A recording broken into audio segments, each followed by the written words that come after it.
Good morning class 10th। हम लोग पढ़ रहे हैं ज्योग्राफी का चैप्टर 1 संसाधन और विकास।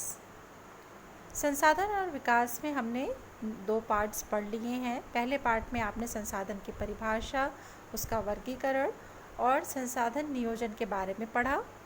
दूसरे में आपने कैसे भूमि संसाधन में क्या क्या चीज़ें इन्वॉल्व हैं, भारत में भूमि उपयोग का प्रारूप क्या है और भूमि का संरक्षण कैसे किया जाए, ये सारी चीज़ें आपने पढ़ी। आज हम इस चैप्टर का बहुत ही महत्वपूर्ण टॉपिक स्टार्ट करेंगे जो है मृदा संसाधन। स्टूडेंट्स, मिट्टी अथवा मृदा भूमि का सबसे महत्वपूर्ण नवीकरण योग्य प्राकृतिक संसाधन है। कई बार हम मिट्टी और भूमि में कंफ्यूज भी हो सकते हैं, पर भूमि संसाधन अलग है। उसके अंतर्गत बहुत सारे संसाधन सम्मिलित हैं, जैसे भूमि है, जल है, वन्य जीव जंतु हैं, खनिज हैं। लेकिन भूमि संसाधन का एक हिस्सा है मृदा संसाधन। यह पृथ्वी पर जीवों व वनस्पतियों का पोषण करती है।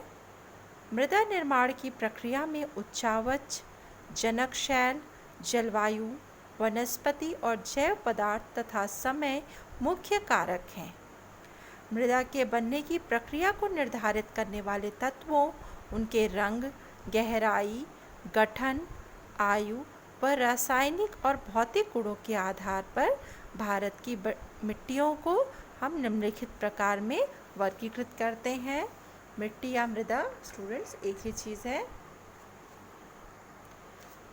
सबसे पहली जो और सबसे वृहद क्षेत्रफल पर जो मृदा हमारे देश में पाई जाती है वह है जलोढ़ मृदा। यह मृदा सिंधु, गंगा व ब्रह्मपुत्र नदियों द्वारा लाए गए अवसादों के निक्षेप से बनी है।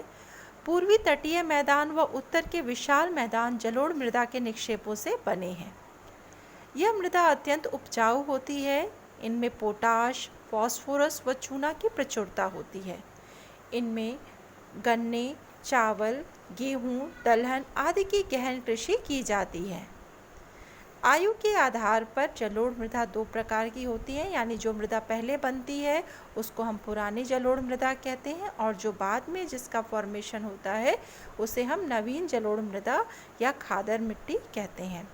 पुरानी जलोढ़ या बांगर मिट्टी अपेक्षाकृत मोटे कणों वाली पुरानी मृदा होती है, जबकि नवीन जलोढ़ अथवा खादर मिट्टी महीन कणों वाली प्रत्येक वर्ष बाढ़ के पानी के साथ निक्षेपित होने वाली मृदा होती है।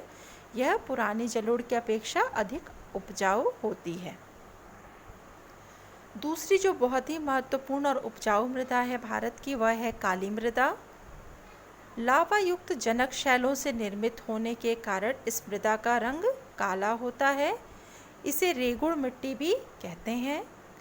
कपास की कृषि के लिए सबसे उपयुक्त होने के कारण इसे काली कपास मृदा भी कहा जाता है।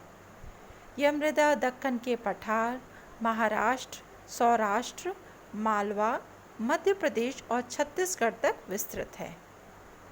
गोदावरी व कृष्णा घाटियों में भी इस मिट्टी का विस्तार मिलता है। महीन कणों वाली मृत्तिका से निर्मित होने के कारण इसमें नमी धारण करने की क्षमता अधिक होती है। इस मिट्टी में कैल्शियम कार्बोनेट, मैग्नीशियम, पोटाश व चूने जैसे पौष्टिक तत्व पाए जाते हैं। नेक्स्ट है हमारी लाल और पीली मृदा। यह मिट्टी भी भारत के वृहद क्षेत्रफल पर पाई जाती है। लाल मृदा और पीली मृदा उड़ीसा, छत्तीसगढ़, मध्य गंगा मैदान के दक्षिणी छोर और पश्चिमी घाट के पर्वतपदीय क्षेत्रों में पाई जाती है। इस मृदा का लाल रंग रवेदार आग्नेय और रूपांतरित चट्टानों में लौह धातु के प्रसार के कारण व पीला रंग इनमें जलयोजन के कारण होता है। जो दूसरी अगली महत्वपूर्ण मृदा है वह है लैटराइट मृदा। लैटराइट मृदा का निर्माण उष्ण एवं उपोष्ण कटिबंधीय जलवायु क्षेत्रों में भारी वर्षा से अत्यधिक निक्षालन के कारण होता है। निक्षालन की जो प्रक्रिया है उसके द्वारा मिट्टी में विद्यमान घुलनशील संघटक पानी में घुलकर रिसते हुए मिट्टी के निचले स्तर पर पहुंच जाते हैं और ऊपर मोटे कणों वाली अनुपजाऊ परत रह जाती है। यह मृदा दक्षिणी राज्यों कर्नाटक, तमिलनाडु, केरल, महाराष्ट्र के पश्चिमी घाट क्षेत्रों, ओडिशा, पश्चिम बंगाल व उत्तर पूर्वी प्रदेशों में पाई जाती है। यह मृदा चाय, कॉफ़ी व काजू की फसल के लिए अधिक उपयोगी होती है। लैटराइट मृदा अधिकतर गहरी तथा अम्लीय होती है। इनमें सामान्यतः पौधों के पोषक तत्वों की कमी होती है, परंतु इसमें ह्यूमस जो है पर्याप्त मात्रा में पाया जाता है। ह्यूमस क्या होता है बच्चों? मिट्टी में मिले सड़े गले जैविक पदार्थ जैसे पेड़ों की पत्तियां, फल, जीव जंतुओं के अवशेष जो मिट्टी की गुणवत्ता को बढ़ाते हैं, उन्हें हम ह्यूमस कहते हैं।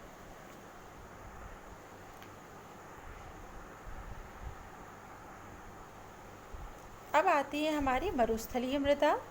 यह मृदा सामान्यतः रेतीली व लवणीय होती है, ज़्यादातर थार के मरुस्थलीय क्षेत्रों में पाई जाती है। शुष्क जलवायु व उच्च तापमान के कारण जल वाष्पन दर अधिक होती है और मृदा में ह्यूमस व नमी की मात्रा कम होती है। इस मृदा की निचली परतों में चूने के कंकड़ की सतह पाई जाती है। पर्याप्त सिंचाई के द्वारा इस मृदा को कृषि योग्य बनाया जा सकता है, जैसे कि राजस्थान के पश्चिमी क्षेत्रों में इस मृदा का उपयोग बृहत स्तर पर कृषि के लिए किया जा रहा है। और सबसे जो अंतिम जो हमारे मृदा का प्रकार है वह है पर्वतीय मृदा। यह मृदा सामान्य रूप से पहाड़ी और उच्च पर्वतीय क्षेत्रों में पाई जाती है। पर्वतों की घाटियों में यह मृदा दोमट व सिल्टदार होती है, जबकि ऊपरी ढालों पर इसका गठन मोटे कणों का होता है। पर्वतपदीय क्षेत्रों विशेषकर नदी सोपानों और जलोढ़ पंखों आदि में यह मृदा पर्वतीय मृदा भी उपजाऊ होती है। तो स्टूडेंट्स, आपने भारत में पाई जाने वाले भिन्न भिन्न प्रकार की मिट्टियों के बारे में पढ़ा। भारत की विविध प्रकार की जलवायु व भारत के विविध भौतिक जो स्थलाकृतियाँ हैं उनके परिणाम स्वरूप भारत में मृदा के इतनी सारी जो प्रकार की मृदा भारत में पाई जाती है। अब स्टूडेंट्स, हम बात करते हैं कि जो मृदा अपरदन और संरक्षण बहुत ही महत्वपूर्ण है। मिट्टी की ऊपरी परत जो कि अत्यंत उपजाऊ होती है, उसका कटाव और उसके बहाव की प्रक्रिया को मृदा अपरदन कहते हैं।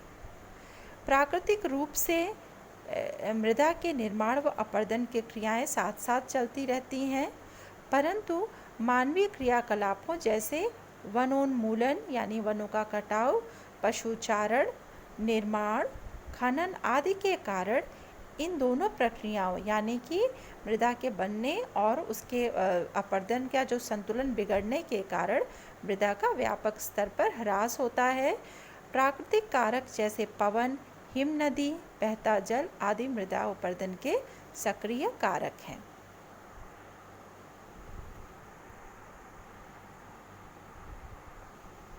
बहता जल मृत्तिका युक्त मृदाओं को काटते हुए गहरी अवनालिकाएं बनाता है। यह प्रक्रिया ज़्यादातर मैदानी क्षेत्रों में होती है। ऐसी भूमि जोतने योग्य नहीं होती है। इन्हें उत्खात भूमि या बैडलैंड कहते हैं। चंबल नदी के बेसिन में यानी कि चंबल नदी का जो बहाव क्षेत्र है, वहाँ पर ऐसी भूमि को खड्ड या रवाइन कहा जाता है। किसी विस्तृत क्षेत्र की मृदा की ऊपरी परत का एक साथ घुलकर जल के साथ बह जाने को हम चादर अपरदन या शीट इरोजन कहते हैं। ढाल के विपरीत दिशा में हल चलाने से भी मृदा का अपरदन होता है। ढाल वाली भूमि पर समोच्च रेखाओं के समानांतर हल चलाने से ढाल के साथ जल बहाव की गति घटती है। इसे समोच्च जुताई या कंटूर प्लाविंग कहते हैं। ढालू भूमि पर सोपानी कृषि अपरदन को नियंत्रित करती है। बड़े खेतों को पट्टियों में बांटकर फसलों के बीच में घास की पट्टियां उगाई जाती हैं। इस कृषि को हम पट्टी कृषि या स्ट्रिप फार्मिंग कहते हैं। इसके अतिरिक्त जो शुष्क क्षेत्र होते हैं वहाँ कतारों में पेड़ों को लगाकर रक्षक मेखला बनाने से पवन की गति अवरुद्ध होती है। पश्चिम भारत में रेत के टीलों के स्थायीकरण में रक्षक मेखला, जिसको हम शेल्टर बेल्ट भी कहते हैं, अत्यंत उपयोगी सिद्ध हुई है। यानी स्टूडेंट्स बहुत सारे ऐसे प्राकृतिक और मानवीय कारक हैं जो हमारी मिट्टी की जो ऊपरी सबसे उपजाऊ परत होती है, जो कृषि के लिए अत्यंत उपयोगी होती है, उसका ह्रास करते हैं। तो हम विभिन्न प्रकार के उपाय अपनाकर, रक्षक मेखला बना के, स्ट्रिप फार्मिंग करके, समुच्च रेखीय कृषि करके, हम इन जितने भी जो हमारे तरीके हैं, इनके द्वारा हम अपनी मिट्टी की ऊपरी परत को, उपजाऊ परत को संरक्षित कर सकते हैं, जो हमारे लिए अत्यंत उपयोगी हैं।